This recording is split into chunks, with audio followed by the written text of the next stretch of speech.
바울은 5장 1절과 2절을 통해서 디모데에게 무엇을 교훈했었냐면 교회 공동체 안에 있는 성도들, 바울은 네 그룹으로 나누었죠. 나이 많은 남자 성도를 늙은이로, 젊은 남자 성도를 젊은이로, 그다음에 나이 많은 여자 성도를 늙은 여자로, 그다음에 젊은 여자 성도를 여자로. 이렇게 교회 안에 있는 성도들이 어떠한 잘못을 했을 때 목회자로서 디모데가 어떻게 권면해야 하는지에 대해서 교훈했었습니다. 중요한 핵심은 성도들이 잘못을 했을 때 강압적이고 폭력적이고 거칠게 책망해서는 안 된다라고 하는 것이었습니다. 왜냐하면 교회 공동체의 구성원들이 혈연으로 맺어진 관계는 아닐지라도 예수 그리스도의 보혈의 은혜로 말미암아 주 안에서 하나님 나라의 하나의 백성으로 모두가 다 가족 공동체로 구성되어 있는 것이기 때문에 그렇습니다. 그래서 가족처럼 생각하라는 것이 아니라 정말 내 아버지이고 정말 내 어머니이고 정말 내 형제이고 내 자매이기 때문에 거칠은 폭력적 언사로 책망하는 것이 아니라 잘못에 대해서는 분명 단호하게 지적을 해야 하지만 그 안에 깊은 진실한 사랑의 마음이 담겨 있어야 한다. 그것이 올바른 권면이고 책망이다라고 하는 것을 교훈했습니다. 디모데가 이제 젊은 디모데가 목회자로서 앞으로 그렇게 성도들을 대하고 권면하면서 교회를 세워가야 한다는 것이었죠. 이제는 디모데에게 또 목회자로서 권면하는 것은 뭐냐면 교회 안에 있는 이제 과부들이 있을 텐데 그들을 어떻게 섬겨야 하는지, 또 교회 안에 있는 과부들은 어떠한 태도로 삶을 살아가야 하는지 이 부분에 대해서 권면하는 내용입니다. 사실 과부라는 표현이 제 입에는 익숙하지 않습니다. 우리가 너무나 잘 알고 있는 표현이지만 잘 입으로 표현하지는 않는 단어라서 우리가 어색하기는 하지만 성경에 있는 그대로 그냥 표현을 하면서 말씀을 나누도록 하겠습니다. 자, 5장 3절을 다시 한번 읽어볼까요? 3절 읽습니다. 시작. 참 과부인 과부를 존대하라. 자, 여기 보니까 그냥 과부라고 표현하지 않고 참 과부라고 표현을 합니다. 참 과부라는 것은 어떤 의미로 오늘 본문에서 사용되고 있는 거냐면 당연히 이제 남편이 없는 과부이고 여기에 부양해줄 가족이나 부양해줄 친척이나 자녀가 전혀 없는 과부를 말합니다. 다음 시간에 좀 이어서 또 이야기가 나눌 내용이지만 여기에는 또 60세 이상이 된 여자를 말하기도 합니다. 그래서 남편이 없고 부양해줄 가족이나 자녀가 없고 친척도 없으며 60세 이상이 되어서 정말로 자기의 능력으로 현실의 삶을 살아낼 수 없는 그런 과부를 오늘 본문에서는 참 과부라고 말하는 겁니다. 그래서 교회는 이런 참 과부를 어떻게 하래요? 존대하래요. 여기 존대하다도 하라로 번역된 헬라어는요, 단어적 의미만으로 보면 인격적으로 존중하라는 의미이지만 오늘 디모데에게 권면하는 이 본문의 맥락에서 보면요, 인격적으로 존중할 뿐만 아니라 물질적으로도 도움을 줄 수 있어야 한다라고 하는 의미가 돼요. 그 왜 교회가 참 과부된 여인을 이렇게 인격적인 존중뿐만 아니라 물질적으로도 도움을 드려야 하느냐? 구약적 이해로 보면 출애굽기 22장 22절과 23절에서 이렇게 표현되어 있습니다. 너는 과부나 고아를 해롭게 하지 말라. 네가 만일 그들을 해롭게 함으로 그들이 내게 부르짖으면 내가 반드시 그 부르짖음을 들으리라. 이렇게 되어 있어요. 이게 어떤 내용이냐면 구약 시대에도 과부나 고아는 가장 소외된 자며 법적인 보호를 받지 못하는 가장 안타까운 인생 중에 한 무리입니다. 그리고 경제적 활동도 사실은 할 수가 없어요. 이런 자들이 현실의 삶을 살아내기가 너무나 힘겨운 이들이니 이들에게 긍휼을 베풀 수 있어야 하는 것이 마땅하며 이들이 소외된 자이고 이들이 법적인 보호를 받을 수 없는 위치에 있는 자들이라고 해서 함부로 불의하게 그들을 억압한다거나 함부로 그들을 멸시한다거나 그들에게 냉담한 태도를 보이는 것은 옳지 않다라고 하는 것을 정확하게 지적해 주는 내용인 거예요. 왜냐하면 하나님께서는 약자들의 보호자가 되어주시는 분이기 때문에 그렇습니다. 그래서 이러한 약자들을 함부로 억압하고 공격한다면 이것은 그들의 보호자가 되시는 하나님을 대적하는 것과 동일하기 때문에 그래요. 그래서 이 과부나 고아들이 억울함을 당해 하나님 앞에 신원하면 하나님이 그 신원을 듣겠다라고 하는 거예요. 그러니까 이건 무슨 말이에요? 함부로 이러한 자들을 억압하는 자들은 하나님도 심판하겠다라고 하는 의미를 담아서 강력하게 교훈한 내용이 되는 거죠. 구약적 이해도 이렇다면 신약 시대를 살아가는 성도들도 동일하게 그 본질의 맥락은 따라가야 하는 것이 마땅합니다. 야고보서 1장 27절에도 보면 무슨 말씀이 기록되어 있느냐? 하나님 아버지 앞에서 정결하고 더러움이 없는 경건은 곧 고아와 과부를 그 환난 중에 돌보고 또 자기를 지켜 새 속에 물들지 아니하는 그것이니라. 이렇게 되어 있어요. 다시 말하면 예배하고 예물을 드리고 봉사를 하고 헌신을 하는 것도 또 하나님의 말씀을 붙잡고 바르게 살아나게 내려고 애쓰는 것도 물론 경건함이고 정결한 삶이지만 고아나 과부를 정말 온 마음을 다해 바르게 섬기는 것도 그들을 존중하는 것도 하나님이 기뻐하시는 경건이고 정결한 삶이라고 하는 거예요. 그런데 거꾸로 얘기하면 아무리 종교적으로 열심을 내고 경건해 보이는 행위를 가지고 있다 하더라도 고아나 과부를 멸시하고 함부로 한다면 그 종교적인 다른 경건들은 하나님이 보실 때는 경건이라고 여기지 않는다라고 하는 거예요. 정결하게 보지 않는다라고 하는 거예요. 그렇기 때문에 이 고아나 과부를 마음을 다해 섬기고 돕는다라고 하는 것은 어떤 의미가 되냐면 진정한 믿음을 가진 자의 삶에 마땅히 나타나야 하는 흔적이라는 거예요. 그러니까 내가 믿음을 가지고 있다, 교회 직분자다, 목회자다라고 하면서 이런 고아나 과부와 같은 소외된 자를 무시하고 경멸하고 함부로 대한다면 그건 하나님 앞에서는 목회자가 아니라는 거죠. 하나님 앞에서는 성도일 수 없다라고 하는 거죠. 하나님을 사랑한다라고 말한다면 이것이 이들을 섬기는 모습으로 나타나야 한다는 거예요. 여러분, 마태복음에 나타난 산상수훈의 핵심이 뭡니까? 하나님을 사랑한다면 그것이 무엇으로 증명되어져야 된다? 이웃사랑으로 증명되어져야 된다. 이것이 산상수훈의 핵심이에요. 이웃사랑으로 증명되지 않는 하나님에 대한 사랑은 거짓이고 위선이다라고 하는 것이 사실은 산상수훈이 가지고 있는 중요한 핵심입니다. 그렇기 때문에 교회가 참 과부를 존대하는 것, 인격적으로 물질적으로 섬기고 돕는 것은 교회가 마땅히 해야 될 일이라고 하는 것이죠. 그러니까 이것은 이제 오늘의 교회 안에서는 좀 잘 정리되어 적용될 필요가 있죠. 왜냐하면 당시의 과부의 모습과 오늘의 과부의 모습은 좀 다르기 때문에 이것을 오늘날로 바르게 정리하여 적용하는 과정은 필요하지만 중심은 같아요. 무슨 말씀인지 이해되시죠? 다시 오늘 본문으로 돌아가셔서 4절을 함께 봅니다. 4절 함께 읽습니다. 시작.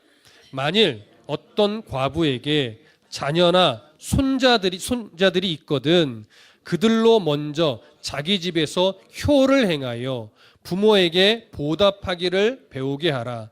이것이 하나님 앞에 받으실 만한 것이니라. 자, 바울이 여기서 이제 또 하나 강조하는 것은 뭐냐면 참 과부는 과부지만 참 과부가 아니라 그 과부에게 그를 섬길 자녀나 손자들이 있을 경우를 이야기해요. 그럴 때는 지금 누구를 가르치라는 거냐면 그 과부의 자녀들이나 손자들에게 너희 가족 안에 있는 그 과부된 부모를 정말 진심을 다해 잘 섬겨야 한다. 이것을 강조하는 거예요.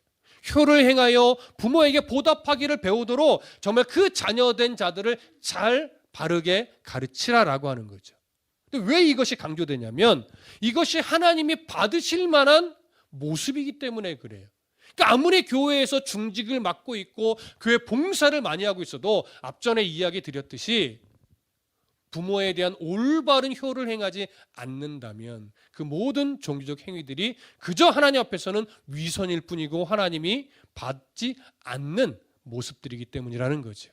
근데 바울이 이 당시에 이것을 이렇게 강조하는 이유가 있어요. 이것을 가르치라라고 강조하는 이유가 있어요. 그건 뭐냐면 에베소 교회 같은 거는 이방 교회이지만 이방인들이 주축이 된 교회이지만 우선적으로 유대 사회로 가본다면 유대 사회의 율법을 지켜내고 있는 유대 사회에서요, 이 율법에 해당하는 5계명에 해당하는 부모를 공경하라라고 하는 이 말씀을 오히려 율법을 가지고 어기는 일들이 자행되어 왔기 때문에 그래요. 무슨 말이냐, 여러분? 예수님이요, 마태복음 15장 4절부터 6절에 뭐라고 말씀하셨냐면, 잘 들어보세요. 하나님이 이르셨으되 네 부모를 공경하라 하고 또 아버지나 어머니를 비방하는 자는 반드시 죽임을 당하리라 하셨거늘 너희는 이르되 누구든지 아버지에게나 어머니에게 말하기를 내가 드려 유익하게 할 것이 하나님께 드림이 되었다고 하기만 하면 그 부모를 공경할 것이 없다 하여 너희의 전통으로 하나님의 말씀을 폐하는도다. 이렇게 말씀하셨어요. 이게 무슨 의미냐? 유대인들이요, 부모를 공경하라고 하는 5계명을 너무나 잘 알고 있어요. 그래서 부모를 공경함이 마땅한 줄 알긴 하는데 이 욕심이 많은 자녀들 중에 부모를 물질로 섬기기를 싫어하는 자녀들이 있었던 거예요. 근데 율법에 비추면 내가 마땅히 부모님께 드려야 되는데 이게 드리는 게 아까워지는 자녀들이 있는 거예요. 그래서 이걸 어떻게 하면 부모에게 안 드릴 수 있을까? 율법에 어긋나지 않는 이런 방법으로 안 드릴 수 있을까를 고민하다가 그들 안에 있는 전통 하나를 이용해서 정당하게 부모에게 안 드리려고 하는 일들이 생겨났던 거예요. 이게 뭐냐? 대표적인 예가 고르반이라고 하는 겁니다. 이 고르반이라고 하는 건 어떤 거냐? 어떠한 재산이 있어요. 근데 이 재산을 부모에게 마땅히 일부를 드려서 부모가 살아갈 수 있도록 해주는 것이 마땅한데 이걸 드리는 게 아까워지는 거예요. 그래서 어떻게 해요? 이건 하나님께 바쳐진 겁니다라고 고르반을 선언하는 거예요. 제사장 앞에서. 그럼 이건 우선적으로 하나님께 바쳐진 거기 때문에 부모에게 일부의 몫을 떼어드리지 않아도 율법에 어긋나지 않는 행위가 되어버리는 거예요. 그럼 이건 율법을 지키는 거예요? 율법을 악용한 거예요? 악용한 거예요. 대표적인 예를 들면 이거죠. 어떤 사람에게 포도밭이 있어요. 그래서 그 소출의 일부를 마땅히 부모에게 드려서 그 부모가 경제적으로 살아내도록 돕는 것이 마땅한데 이 자녀가 이것을 이제 싫어하게 된 거죠. 근데 안 하면 율법에 저촉이 되니까 벌을 받는단 말이에요. 그러니까 벌을 받고 싶지는 않고 부모에게 드리고 싶지는 않고 이러니까 찾아낸 방법이 제사장에게 이 포도밭은 고르반입니다라고 선언을 하는 거죠. 그러니까 하나님께 드렸습니다라고 말하면 이 소출로는 부모에게 안 드려도 율법을 어긴 것이 안 되는 거예요. 그럼 이건 율법을 지킨 거냐? 그렇지 않죠. 이 고르반이라고 하는 제도의 참 교묘한 점이 뭐냐면 하나님 앞에 선언을 했어요. 그럼 하나님께 드려진 거잖아요. 그럼 그 즉시로 하나님께 다 드리면 되는데 언제 하나님께 드리냐는 명시가 안 돼 있는 거예요. 예를 들어서 하나님께 드림 하나님의 것입니다라고 선언했으면 이건 2년 이후 이내에는 반드시 하나님께 드려야 된다 이런 규정이 있으면 이건 율법을 이용한 게 아니죠. 그런데요, 언제 하나님께 드려야 하는지는 규명되어 있지 않아요. 그러니까 하나님께 드렸습니다라고 선언하고 나서요, 죽을 때까지 안 드려도 문제가 안 생기는 거예요. 그러니까 허점이죠, 허점. 이걸 이용해서 고르반입니다 선언만 해놔서 사람들이 야, 저 사람은 저 포도밭을 하나님께 드렸다는 거야 라고 해서 존경은 받아. 근데 실제로는 끝까지 하나님 앞에 안 드리는, 그래서 생색은 다 내고 실제로 하나님께 드리지는 않는 이런 일들이 발생되었던 겁니다. 그러니 결국은 이 고르반이라고 하는 사람이 만들어낸 허점투성이인 제도가 무엇을 무력화시킨 거예요? 네 부모를 공경하라고 하는 제5계명을 사람이 만들어낸 전통으로 말미암아 무력화시켜버린 거예요. 처음의 의도는 그게 아니었겠죠. 처음의 의도는. 하지만 그 의도를 다 놓치고 본질을 다 놓치고 그걸 사람이 자기 욕심으로 이용하여서 하나님의 규례를 왜곡되게 만드는 일들이 벌어졌던 거예요. 이런 모습들이 이방인 땅에 세워진 교회 안에도 일어나지 않도록 바울이 제대로 올바르게 가르치라고 지금 교훈을 주고 있는 겁니다. 유대인들의 이 모습을 잘 보십시오. 결국은 율법을 가지고 누구를 속이고 있어요? 하나님을 속이고 있어요. 율법을 가지고 누구를 속이고 있어요? 부모를 속이고 있어요. 율법을 가지고 누구를 속이고 있어요? 이웃을, 성도를, 지체를 다 속이고 있는 거예요. 여러분, 이 문제는 사실 비단 이 당시만이 아닙니다. 오늘날 교회의 목회자도 동일한 위험에 있는 거예요. 물론 교회 성도들도 마찬가지죠. 하나님의 말씀 앞에 우리가 바르게 순종하며 살아가려고 노력하지만 실제로 우리는 어떻게 보면 하나님을 이용해서 내 만족과 내 유익을 추구하는 모습이 있을 수도 있어요. 아니요, 있지요 사실.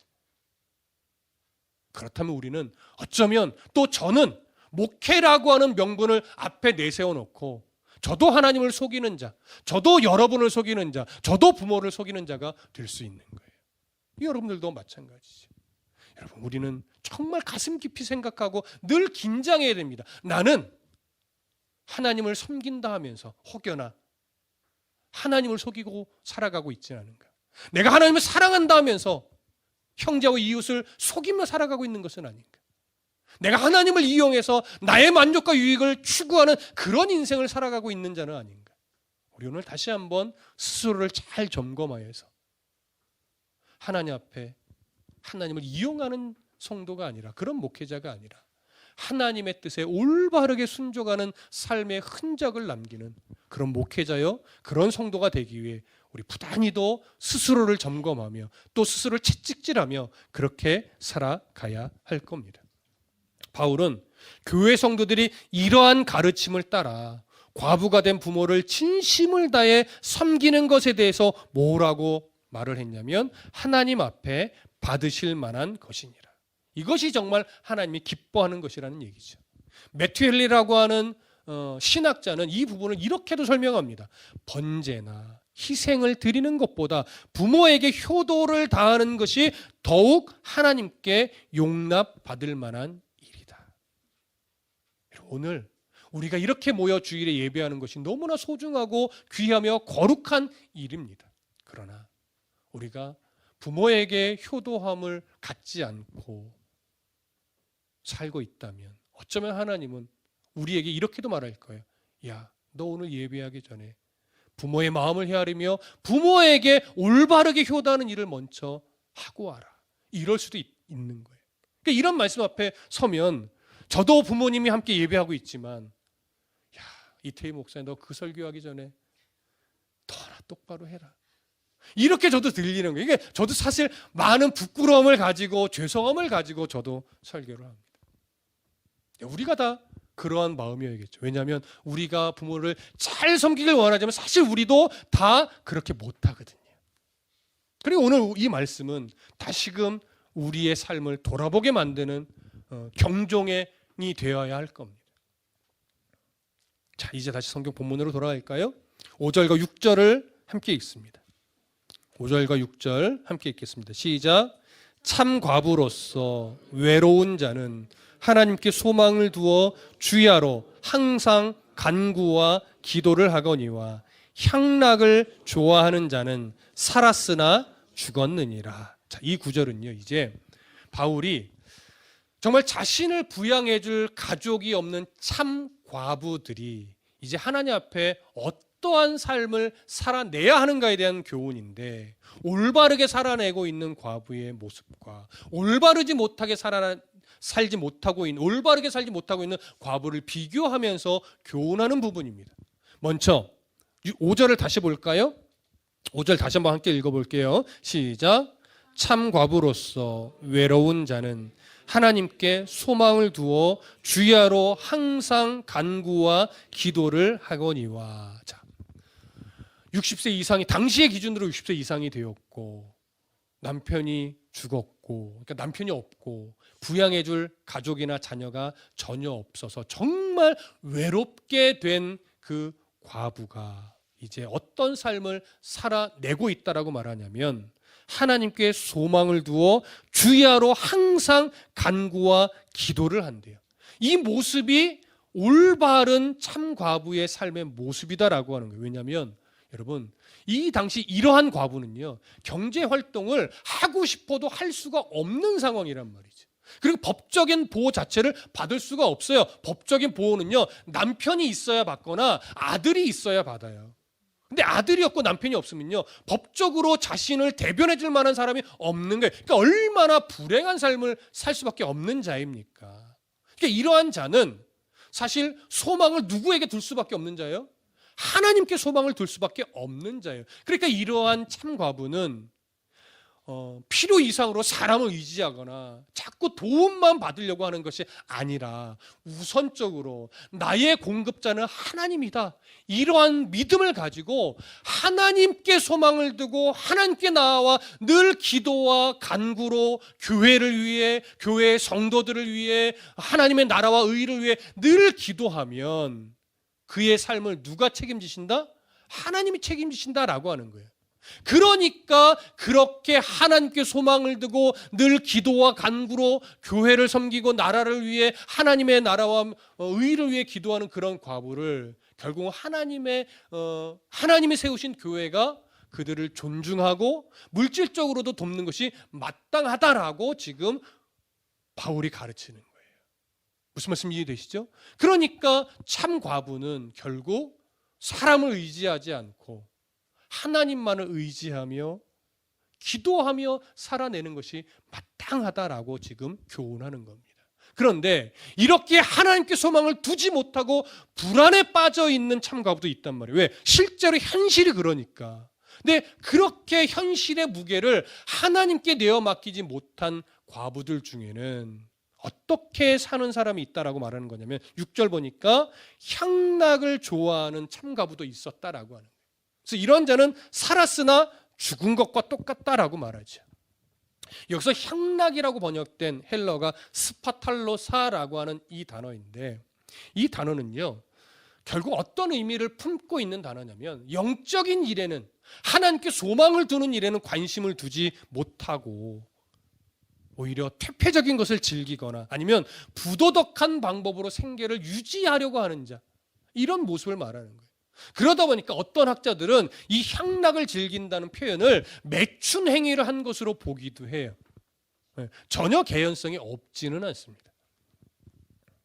바울은 이렇게 하나님께 소망을 두지 못하고 자기 생각과 자기 판단으로 하나님 기뻐하지 않는 방향으로 살아가는 이 과부를 향해서 뭐라고 말했냐면 살았으나 죽은 것과 똑같다라고 이야기를 합니다. 육체적으로는 그걸 통해서 살겠죠. 그러나 하나님 앞에서 영적으로는 죽은 모습이라는 거죠. 향락을 즐기는 삶이 잠시는 육체적인 만족과 유익을 줄 수 있을지는 모르지만 이런 삶은 하나님이 기뻐하는 삶이 아니며 영적인 생명력이 없는 삶이고 결국은 하나님을 떠난 자와 똑같은 모습으로 살아가는 것과 같다는 거예요. 그러니 죽은 것과 같은 이런 삶을 살아가는 그러한 과부가 돼서는 안 되겠죠. 그렇다면 여러분, 참 과부는 하나님께 소망을 두고 기도와 간구로 삶을 살아가야 된다, 향락을 즐기는 자가 돼서는 안 된다라고 하는 이 말씀을 우리가 오늘날 단순히 나이가 많은 과부에게만 적용할 수 있을까요? 남편이 없고 부양해줄 가족이나 자녀가 없는 그러한 여자에게만 적용할 내용일까요? 오늘날은 좀 다르지요. 오늘날은요, 이 교훈을 통해서 우리가 발견해야 되는 것은 뭐냐면 결국 노년의 인생으로 가고 있는 어른들이 어떠한 자세와 어떠한 태도로 살아가야 할 것인가, 우리는 먼저 이것을 발견해야 돼요. 여러분,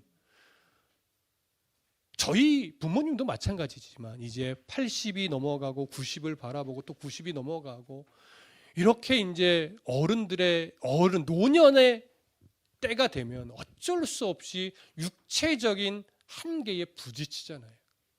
하고 싶지만 안 되는 것들이 있잖아요. 평상시에 작년까지는 됐는데 올해부터 안 되는 것들이 생긴단 말이죠. 또 올해까지는 됐는데 내년 되면 또 안 되는 게 생긴단 말이죠. 별로 어려운 것도 아닌데 안 돼요. 그러다 보면 노년이 되면서 가장 부딪히는 게 뭐예요? 내 인생이 이렇게 끝나가는 건가? 내가 도대체 할 수 있는 것은 뭔가? 위축되고 상심되고 그러다 보면 왜 살고 있지 내가? 살아갈 이유와 가치마저도 때로는 무너지게 되는 경우도 있단 말이지.